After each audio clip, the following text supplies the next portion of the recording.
enkulu kahulumeni ukuthi ukhetho lohulumeni basekhaya langomhla ka-4 November selumenyezelwe ngokusemthethweni. Konke lokhu kade sikwenza kusukela ey'nsukwini ezedlule sasenzela ukuthi abantu bakithi bethi uma beyobhalisa bebebazi ukuthi babe bekuphi ngosuku lokhetho, singamemezeli sekuvaliwe ukubhalisa ukuba ngabavoti. Namhlanje-ke usuku-ke esimemezela ngalo ukhetho langomhla ka-4 November. Kuzothi-ke phakathi kwamabili onke ama-voters roll azobe esevala. Ngifisa-ke ukukhuthaza abantu baseNingizimu ne-Afrika abebengakaze bayobheka amagama abo ukuthi basangaya ey'khungweni zaka-IEC kuze kube yihora lokuvala ntambama namhlanje.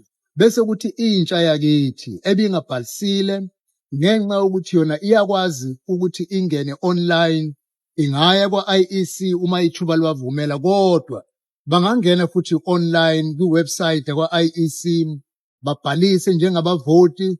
It takes isikhathi esifishane kakhulu ukuze bayibeke ethubeni lokuba babe nezwi ukuthi ubani ozobamela ngokhetho esibheke kulona. Ngiyafisa ukuthi intsha yakithi ngiyikhuthaze ukuthi ingavumi ukunqunyelwa ngekusasa layo ingesiyo ingxenye yomkhandlu la kunqunywa khona izinqumo.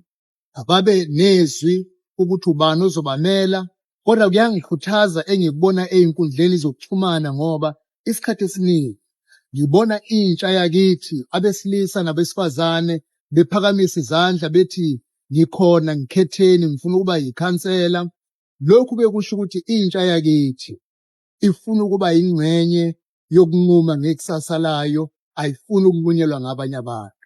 Noma ngabe umuntu akakasenzi isinqumo ukuthi iliphi iqembu azolivotela, akubalulekile okwamanje. Okubalulekile okwamanje, hamba uyoba omunye wabantu abazovota ukuze uma usubuka ama-manifesto bese unquma ukuthi iliphi iqembu ozolivotela noma iliphi iqembu ozolimela ukuze ube yizwi lomphakathi wakithi.